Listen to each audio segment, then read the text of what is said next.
Welcome to Face Forward, the inspiring change podcast on all things internal communications, engagement, leadership and change. Before we kick off today's podcast episode, a quick word about inspiring change. We help companies to drive successful change through the power of communications, engagement and leadership. We've worked with many organisations, large and small, across many different sectors, and we'd love to work with you. So, if you've got an upcoming change that you think you might need support on, or perhaps you're in the middle of a change that isn't going quite so well, we'd love to hear from you. Simply send an email to hello@inspiringchange.ie and we'll get right back to you. But for now, on with today's podcast. Hi, and welcome to this episode of the Inspiring Change podcast. Something a little bit different in this episode. My guest this week is a travel company owner. He owns a company called Adventure Alternative. He's a mountain leader who has summited all the 7 summits in the world, some multiple times. And he also founded a charity for which I was the chairman in Ireland a number of years ago, a charity by the name of Moving Mountains. His name's Gavin Bate. I've known Gavin for about, 20 years now. And I thought it would be a really interesting discussion to have, to bring some of Gavin's experiences from his mountain, from his charity work, and from his role as a mountain leader to bear, and to see how perhaps that translates into the whole area of leadership and communications in business. So Gavin, good morning. Good morning, Scott. Great to have you on. Thank you. I've been looking forward to this. Just to spend some time chatting to you and hopefully go through some old stories together. Brilliant. And of course, you're just back from the High Atlas in Morocco, where you've been building a school for Muslim girls, which is amazing. Yes, with 71 school pupils from about 18 different countries. So logistically quite demanding. It was the highest village in the Atlas, but kind of from a kind of personality point of view of the trip, it was really fascinating meeting all these young people from so many different countries. Brilliant. So listen, why don't we start with the usual easy question that I start with on these podcasts, and perhaps give the listeners a bit of a sense of you, where you've come from, your background, maybe some of your achievements and your role today. Well, I was born in England, and the family joke is that when I was born, I abseiled out of my mum and unclipped and walked away. That doesn't surprise me.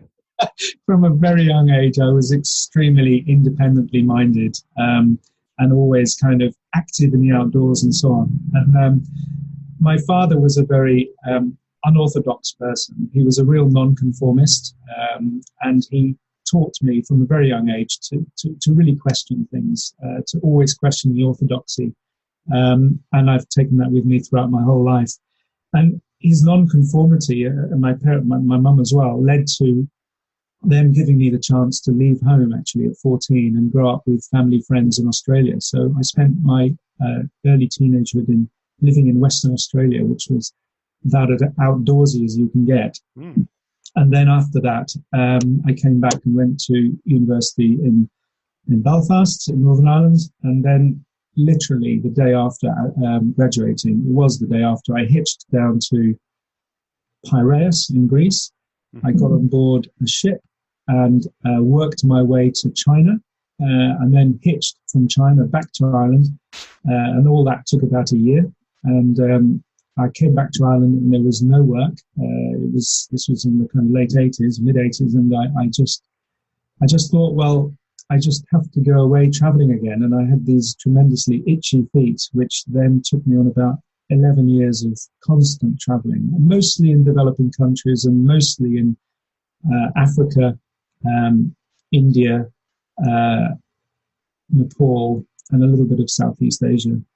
And during those times, I had really lots and lots and lots of different jobs and different roles and different experiences. I was extremely opportunistic, and still am really. I just always want to see what will happen if I say yes to something. I very rarely say no to something, because you never know what the intangible benefits are going to be to an opportunity or a chance meeting or someone you meet or whatever. And over that period, I built up these different companies, these adventure alternatives in eight now, and the charity as well.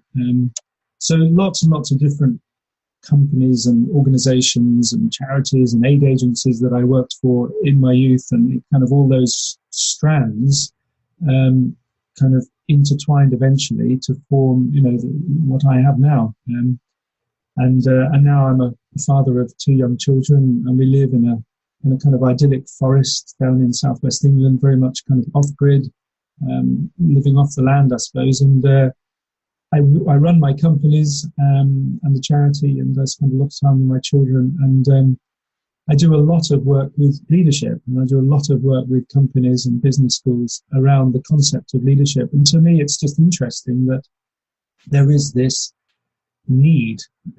absolute need for tactics and strategies and ways in which to cope with such a fast-changing world. Mm. Mm. And of course, much of your thinking around leadership, and we've had numerous discussions about this, Gav, much of your leadership thinking has come from your experience, both of the travel, also of the charity, but also of your mountain climbing experience. Yes, the mountain climbing has always been my biggest passion. It's the kind of the rat that gnaws at my gut, and I can't get away from it. It is who I am, and I'm not pretending to be a fantastic mountaineer. I just absolutely love it, and I love the wilderness. I love the kind of the solitude of it, and obviously the connection with nature. And I'm less convinced about the kind of athletic achievements of climbing mountains. For me, that's not really the issue. For me, it is really about getting in touch with yourself and nature and wilderness, and kind of testing yourself in a more holistic way. And obviously nowadays people run up mountains, climb up mountains, and they do it for all sorts of reasons. I'm less convinced that you can anthropomorphize a mountaintop in order to kind of deal with some personal problems in life. For me, it has always been just that desire to be in the wilderness. Yeah, I think in many ways, we spend a lot of time these days talking about kind of presenteeism and mindfulness, and I think that the whole idea of mountain climbing is a very nice way to show that it's much less about the destination, the summit, whether that be an Everest or a Kilimanjaro. That it's more about the journey, or should be more about the journey, and that translates very nicely, I think, into life as well. Oh, absolutely. And most of life is not a mountain that you climb. Most of life is flat, and it just carries on, and there isn't an obvious kind of point on the horizon. You have to dream them up, and you have to generate self-motivation. And life is hard for a lot of people. Life is very, very hard. And the idea of talking about inspirational summits to reach and so on, it is in many ways patronizing to those people who are just simply struggling to pay the mortgage or something and just getting on by. Mm. And, having children has made me realize that so much more. I mean, how kind of in admiration and awe I am of single mums, for example, and so on. It's difficult out there. It's interesting what you said about mindfulness, because nowadays, I mentioned about the group I was taking these school pupils out to Morocco. The most common reason I get asked to take school groups away now is to take them offline, and to basically tackle that issue of mindfulness and mental health and mental wellness. Because so many young people now are kind of affected by this, what we now understand are the side effects of social media and this kind of addiction to yourself. So I commonly get asked, take this group away to a remote place in the wilderness and just get them to sit down and talk to each other. And it's interesting that, the great irony is our interconnected world. What people want now is for us to take our children to the most unconnected world, and just sit down and learn the basics. Yeah, it's for me, it's fantastic that we've realized that that's a problem, but equally, and probably more actually, not even equally, more sad that it actually is a problem and a thing that needs to be addressed. It's shocking. Absolutely. And we now have, I mean, my children go to forest school, which never existed 20 years ago, but now we have to have a forest school to take children into the forest where they can stimulate their own imagination. I don't know whether you had that with your own children, Scott, but it's just ironic that we have to create an environment where that exists, whereas I was brought up where, and I'm sure you were too, where you could just kind of go off by yourself in the day on your bike, just play in the woods or whatever safely, and or with your mates. And we have to contrive that now. It has to be created. Back then it was called childhood. Right now it's called summer camp. Yes, and it's interesting that desire is not just for young people; it's for adults as well. I don't know whether historically it's something linked to our general decline in faith nationally and internationally, or whether, but I just see there's this kind of hole, there's this kind of black hole in people, and they're looking to fill it, and they might well fill it by going and climbing a mountain. And on that experience, they will find out a little bit about themselves, and it's kind of addictive. And therefore, the people I take away commonly will come on multiple trips, and they're looking to kind of just recreate that sense of self in an environment where you're away from all of the pressures and the technology of our modern world. So on the subject of looking at oneself and climbing mountains, you've got quite the CV. Everest you've been on 6 times and summited once, Choi Yu, Aconcagua, Mount Denali in Alaska, Elbrus, you've been up, Kilimanjaro 53 times, Mount Kenya 46 times. It's quite the climbing CV. And I wonder, from all of that experience, what your views are on what makes a leader a great leader. Well, first of all of those experiences kind of, if you kind of distill them all down, it comes out with that famous, almost biblical phrase, know thyself. I simply couldn't have the temerity to stand in front of a group of business people or whoever and purport to offer some advice if I didn't know myself. And you mentioned all those mountain trips, but the single trip which was the benchmark for me and absolutely kind of forced me into understanding about myself was when I was 21 and I walked across the Sahara Desert on my own.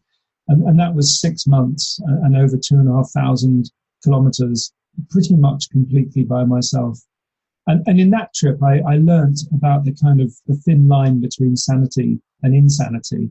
I really had nobody to bounce my thoughts off at all. It was really foolish looking back on it now. I was really lucky to make it out, and I went through an emotional breakdown at the end of it. But when I look back at that, I understand that it was the foundation for everything that followed. And this idea of know thyself is, I think, very, very important. But perhaps nowadays people don't have the time and the space and the freedom to know thyself, because if you're a millennial and you've just come out of university with a £50,000 debt, you just don't have the time to go off, bumming around the world for 3 years. You've got to get on that ladder. And more and more I see this kind of impatience with getting on, and less of an ability to just kind of do nothing for a little bit and just explore yourself through experiences. And in terms of what makes a great leader, I mean, know thyself is it just sounds almost a bit kind of silly to say it, but I think it's absolutely vital. And to have the kind of, from there, you have this kind of self-belief, which other people recognize. And I think it becomes kind of part of your character, and you can then take that and instill it into other people. And if we accept that leaders are most effective when they can induce followers, if you like, to see the group's interest as their own interest, then you can be a great leader. And that's not something that is just inherent in all of us. There are absolutely, in my opinion, tactics and ways in which to achieve that. So the first point is know thyself, and the second point is this ability to induce followers to see the group's interest as your own interest. So we have to accept that not everybody's going to be a great leader, but everybody has the ability to be a leader. And it's interesting that if you look at mountain guide training, 20 years ago, 75% of mountain guide training was hard skills and 25% was soft skills. And now, 2019, 75% are soft skills, psychology really, and 25% are hard skills. And a lot of that 75% is spent in learning tactics to understand people in such a way as to induce them to kind of see the group's interest as your own interest. And I've seen you do that in real time when we were on Kilimanjaro on that trip in 2004, and one of the group was scared of heights. We were bringing her up Lava Tower, and I was going to chat to her because she was scared of heights, and you just came to me and said, "Go on, carry on, I'll do this." And it was just kind of taking over the situation, and she got to the top, and she was so proud of the fact that she'd gotten there, and she'd gotten there because of your support and that psychology piece and that coping mechanism piece and all the things you just talked about.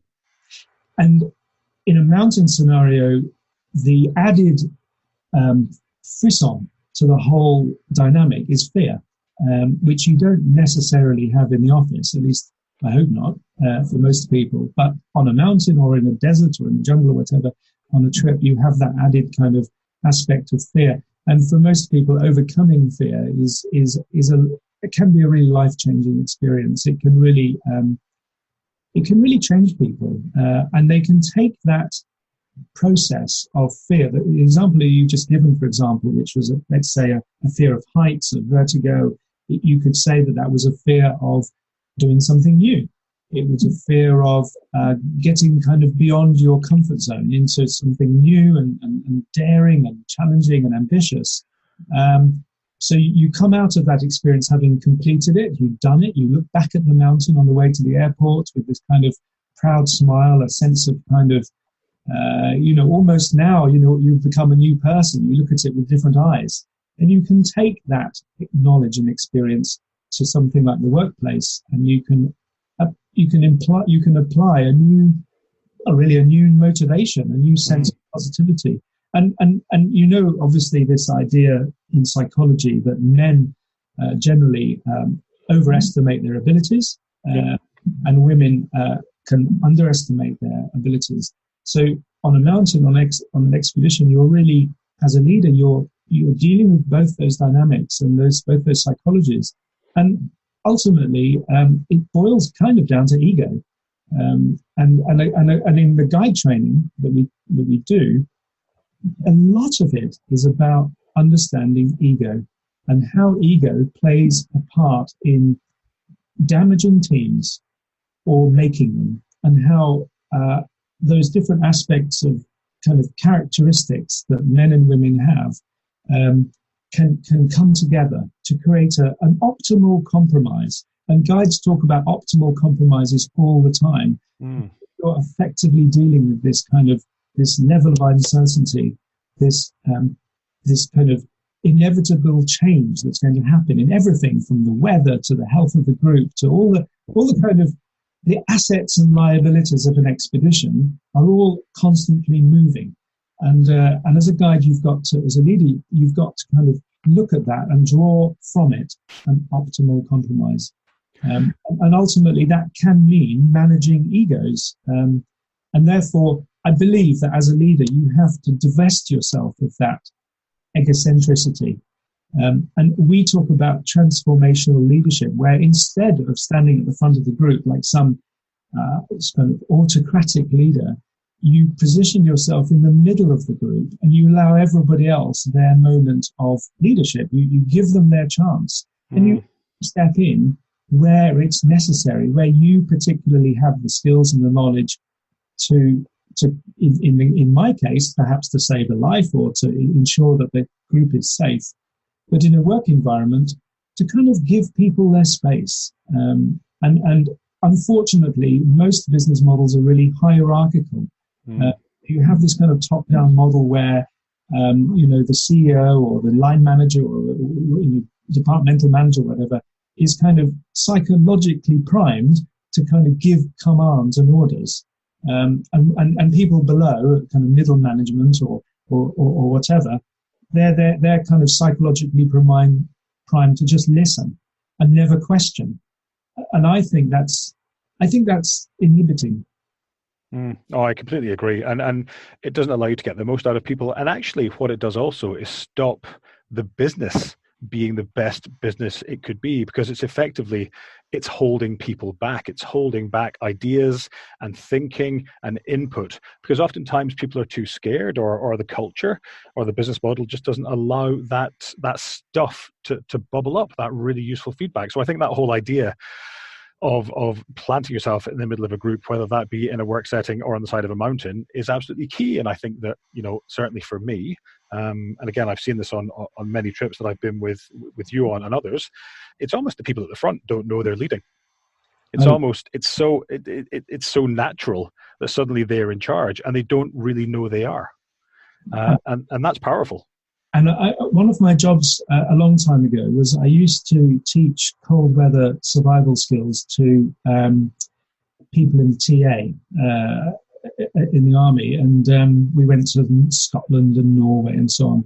And I really didn't get on with it, because the army works, understandably, on a very hierarchical basis. You follow your orders. You jump. They ask you to jump. You ask how high. Whereas I was going on these cold mountains with these troops who were in their different order of rank, from kind of private up to majors and corporals and so on. But what I would inevitably find out was that the officer quite often had the least knowledge of managing a cold environment. And it might be that the private over there, or the gunner or someone like that, who effectively had little voice in the decision-making process, actually had a lot of knowledge to put into that. But that idea of meritocracy doesn't work in an army environment. And one of the things I like best about expeditions is the fact that they take people out of their normal environment. They remove that armor that we have, the suits and ties and shoulder pads that people wear, their armor, and it puts them onto a level playing field. And it creates this kind of blank canvas, really. And on that blank canvas, you now have to play your part. And one of the things about expeditions, whether it's polar or mountain or whatever, is that it's very hard to hide. You can't pretend. And you can't go home at 5 o'clock. You have to sleep in a tent with those people. And you can't hide yourself. So you are who you are. And therefore, it's a very intense experience, and I really, really enjoy that. And again, my role is to help the group create this optimal compromise where productivity, if you like, or performance, or in my case, safety, and so on are achieved, and we all get through the experience without losing fingers or whatever like that. But we reach a level of kind of performance as a team. And it's my job to try and do that. And I can only do that through example in many cases. And one of the best examples is to remove the egocentricity from it all. And that is difficult, actually. It's a hard thing to do, because you're dealing with people, aren't you? And people like to talk. They like to have their voice heard first. They like to be, top of the heap. And they like to, it's less... it's kind of it's difficult to kind of create that. What's the word? Well, it is a compromise. I was thinking of another word. I'll come back. It is a compromise. It is finding a comfortable middle ground, and I think, as you said, they're the optimal compromise. But people don't necessarily want to do that, because, as you say, they want to be top dog or top dog-ess in some cases. And one of the most dangerous conditions that you find yourself in, I suppose, in the workplace as well as on an expedition, is where you have where people react to damaging kind of stereotypes. And the workplace at the moment is full of talk about generational stereotypes, the way people judge each other according to the decade they were born in. The internet is absolutely full of how difficult people find it to get on with each other, because the problem with this multi-generational kind of stereotype is that it's become self-fulfilling. Yeah. So if you're a millennial and you read about millennials being A, B, C, D and kind of difficult to deal with and so on, then you find yourself being like that. And yet, actually, millennials are the most represented demographic in the workforce. And if you're a baby boomer, or you're Generation X and talking about work-life balance all the time, and it's hard to break through those stereotypes and navigate them. But on an expedition, you can, because it's a blank canvas. Let me go back to something that you touched off of briefly a second ago, Gavin, and that was change. And I wonder, what skills and thinking can leaders take from expedition leadership, particularly around leading through change? Because I guess, it doesn't have to be an Everest or a Choy Yu or an Aconcagua. It could be a Mount Kenya or an Elbrus, a lower mountain, but things change all the time. I remember that when we were on Elbrus and it was minus 25 with 35-mile-an-hour winds and snow so thick you couldn't see your hand in front of your face. You've got that to play with, plus all the people stuff. So I just wonder, what are some of the learnings do you think that could come from the side of the mountain into the boardroom in terms of leading through change?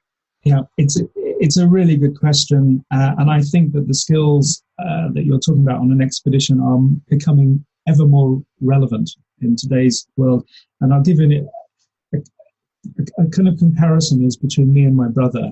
So I've trained as a professional mountain leader for many, many years now, and our training, as I said, is 75% soft skills, and it's all about adaptability. My brother is a pilot. Now, his training is a lot of hard skills, and the way that he's taught is to deal with certainty. He wants certainty on an aeroplane, and he's taught by rote, basically, to deal with any scenario by repeating it over and over and over and over and over again in a simulator. So any situation, he's almost acting instinctively to deal with that scenario. Whereas my job is all about adapting to shifting circumstances and shifting situations. So if we look at how we measure people in the workplace, traditionally, we've always known about IQ, this idea of kind of how smart we are, and kind of based on our background, whether we're Ivy League or whatever, our qualifications. It's kind of a standardized measurement of somebody's ability. And if you go to a job interview, you probably will be measured on IQ at some point. And then we look at EQ, which is this kind of emotional quotient, which is kind of how well does this person build teams, what kind of rapport will they have with our clients and people in the office and so on. And we've known about that for some time. I would suggest that adaptability is the thing that I look for most when I'm trying to teach people on mountains. I do a lot of mentoring now of mountain leaders. In effect, how well does this person react to the inevitability of change and lots of it as well? So I think that AQ, adaptability quotient, is a kind of form of intelligence. But the great thing about it is it can be learned and it can be tested and it can be measured.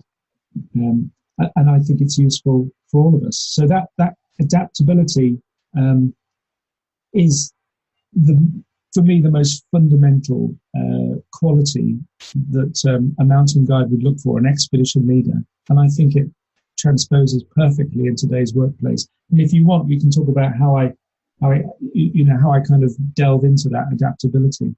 Yeah, go for it.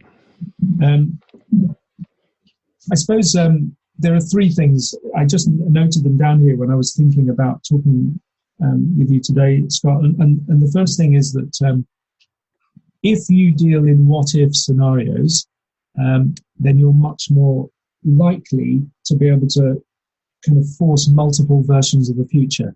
And when we do our guide training, we constantly deal with scenarios. The exam is all about scenarios. What if? What if we had a heat wave and your shop store shut down today, or that something happened? how would you react to that? And what would be your kind of list of multiple, your versions of how you might deal with that scenario? I think that says a lot about people. So I think instead of instead of testing how you take in and retain information, which might be an IQ test, it tests more about how you manipulate information in order to attain a goal. And that is what we do on mountains all the time. And it comes to a point where you kind of instinctively, you're constantly manipulating a set of data, which is always changing. And as you go higher up a mountain or you come across different scenarios, that manipulation, it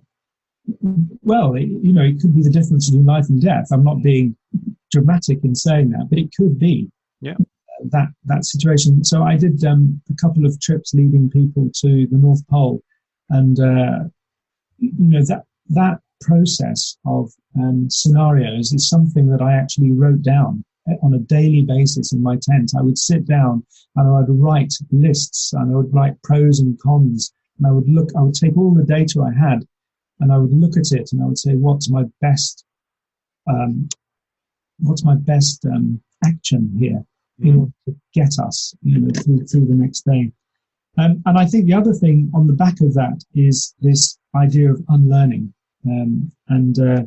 Unlearning for me is, and I have to say, when I look back on what my dad did with me as a child, I mentioned he was quite nonconformist.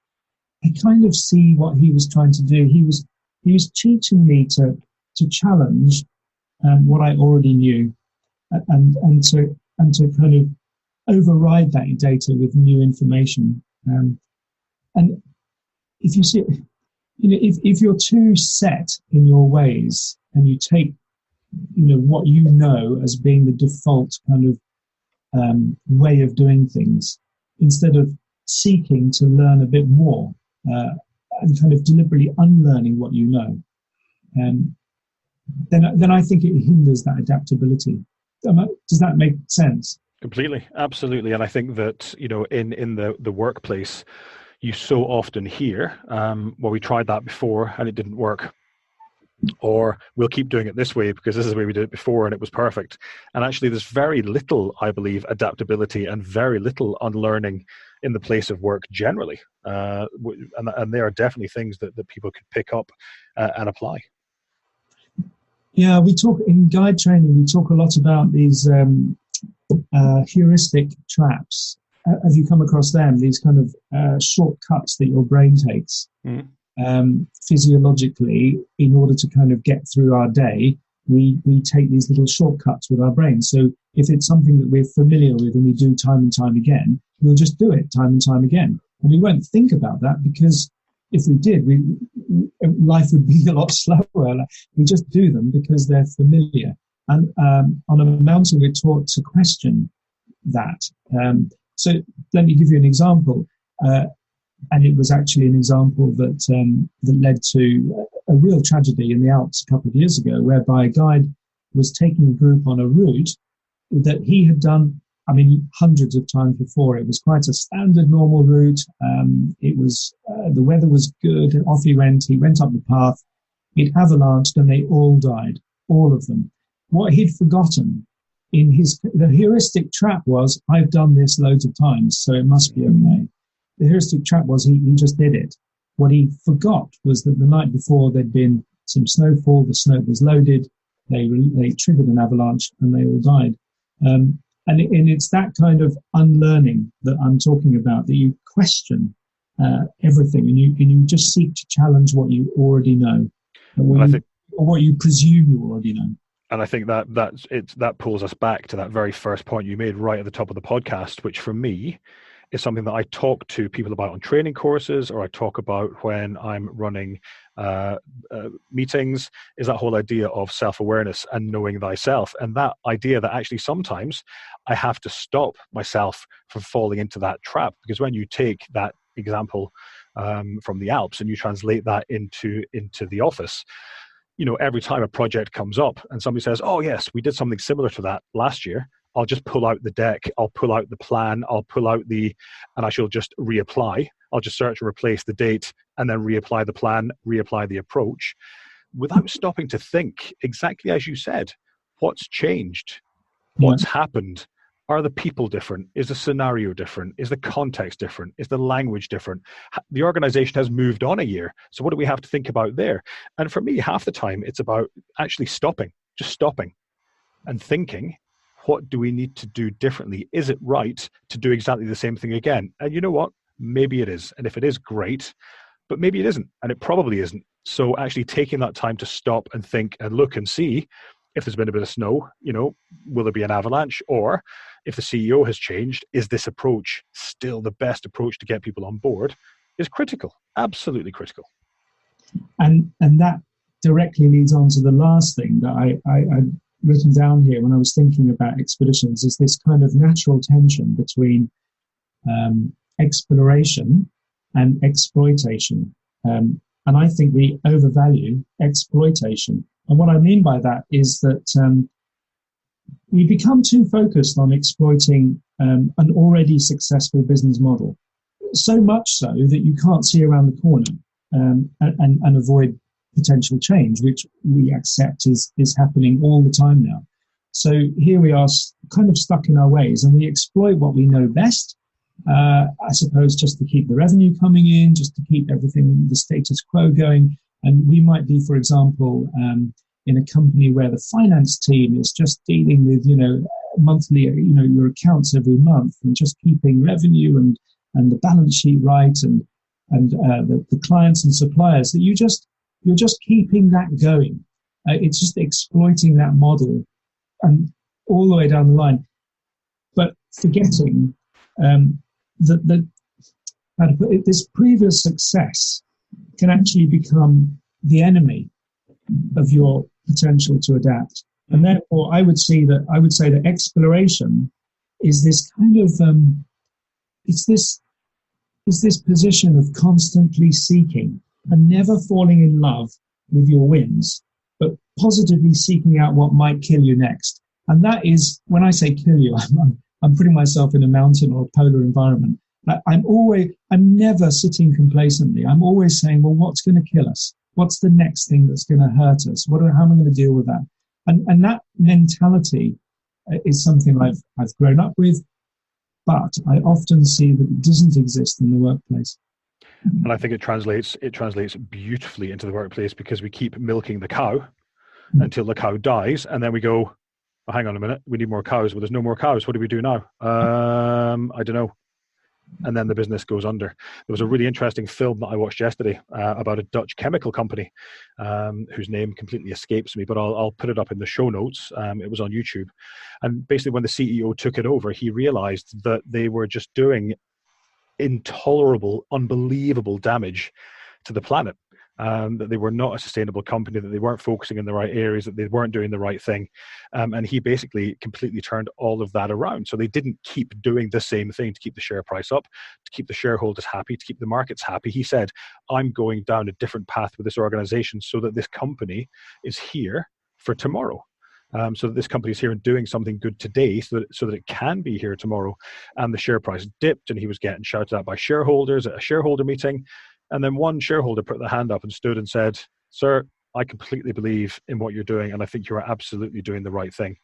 And it was just it was a 6-minute film. It was a very moving film, but it was exactly in that space that just let's stop, what got us here today and got us the success of today is not what's going to be getting us the success of tomorrow. And it's about, I think, exactly to your point, it's about having that realization. And often large organizations exist in a kind of silo mentality whereby communication between departments and down the hierarchy from kind of top management down is often not meeting at all. It's just not meeting. And therefore you have to consciously make that happen. And this is, we live in a kind of attention deficit economy. First of all, we can't concentrate on anything for more than 10 seconds unless it's in a tweet. And we can't have the time to sit down and just meet and talk and debate and kind of get a holistic view of things. So I mean, there's so many classic examples of that. But I was doing a talk once for Shell in Rotterdam, one of their kind of big meets, and I was informed that in Shell there are two kind of halves of the company, upstream and downstream, and that kind of relates to the way in which oil is managed on a global scale. It's obviously vast kind of company. But upstream, if you work for upstream, you never talk to people in downstream. And if you work for downstream, you never talk to people in upstream. And therefore, this kind of ability to see the truth, I suppose, in the whole business is very difficult to achieve. It is very difficult to achieve. And sometimes I work with companies who say to me, get us all onto a mountain together where we can just talk. And the classic one for me in that respect was Nestle on Mount Elbrus, where the CEO admitted to me that all of the personnel in his top management team, there's about 20 of them, literally couldn't talk to each other. They were all individually amazing people and with a huge amount of responsibility, but they couldn't talk to each other. So off we went, we climbed a mountain, and do you know when they actually really started to communicate with the other as human beings? At the top? No, it was at the bottom, after summiting, in the sauna, completely naked. Hilarious. And that was the moment when the CEO, I have to say, he was quite a visionary. I was very impressed with him. The CEO sat in that hot, stuffy little sauna, and he announced to his senior management team, thanks for coming on this trip. I know it's been very hard. I know most of you didn't want to come here, but I'm here to tell you, we're going to do a takeover of Rowntree's. Wow. And you've never heard such a kind of loaded silence. It was just incredible. It was such a moment, having spent 2 weeks on this trip, going up and down this mountain, learning how to talk to each other. And then at the end of it, naked in a sauna, they were talking about this enormous strategic move in the company. It was really fascinating. Funny. Listen, we are nearly out of time, Gavin. I know that you and I could sit and talk. This could be like a 12-part, 3 hours per episode series of us just gassing. But I'm going to wrap it up shortly. One last question before we go, a very, very quick question. What piece of leadership advice would you give to your 20-year-old self, knowing what you know now? What would you have done differently? Get off your high horse. Excellent. I think that when you're that age, you just know it all, and you know, you've just got to kind of.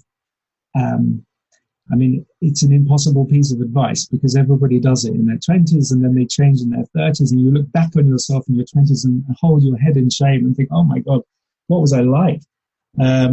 It's a lot about ego, isn't it? Just remember that you've got twice as many ears as you have mouths, and that means listen twice as much as you talk.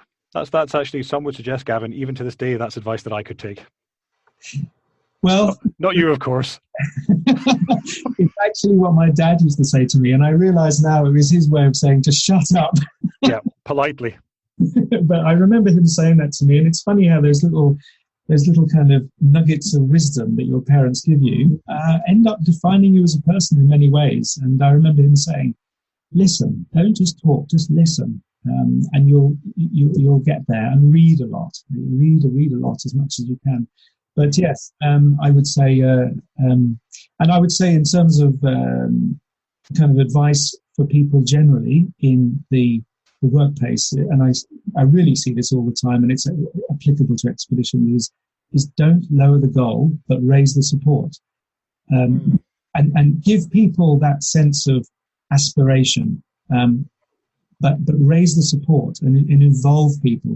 Stay in the middle of your group and give people tasks and an identity. Create an identity around the finance team or the marketing team. Create an identity that is aspirational. But you can't always do that just from the front. You can do it very easily and equitably, actually, from the middle of the group. Give people a chance to speak their own voice. Brilliant. Gavin, we're going to wrap it up there. We didn't get a chance at all to talk about the work that you did and do, the amazing work with Moving Mountains. But if people want to learn more about that, they can go and have a look at movingmountainstrust.org. Some brilliant information there about all the projects that you guys run. And also from your perspective, I guess, if you want to learn more about Gavin, you can go and have a look at adventurealternative.com. And all the information about the team and the trips they run, which are amazing, are up there. Gavin, thank you so much for coming on the podcast today. It's been wonderful having the famous 5-esque birds tweetering and dogs barking in the background from the depths of the west of England. Thanks a mil for coming on. It's been brilliant. You're welcome, Scott. It's been a real pleasure. Thank you so much for inviting me. Great stuff. Listen, you have a great day. Thank you. Bye-bye. Thanks for listening. If you enjoyed this podcast, please take a minute to rate it and maybe even leave a comment. To learn more about inspiring change, to read our blog, and to hear more podcasts, please visit our website at inspiringchange.ie.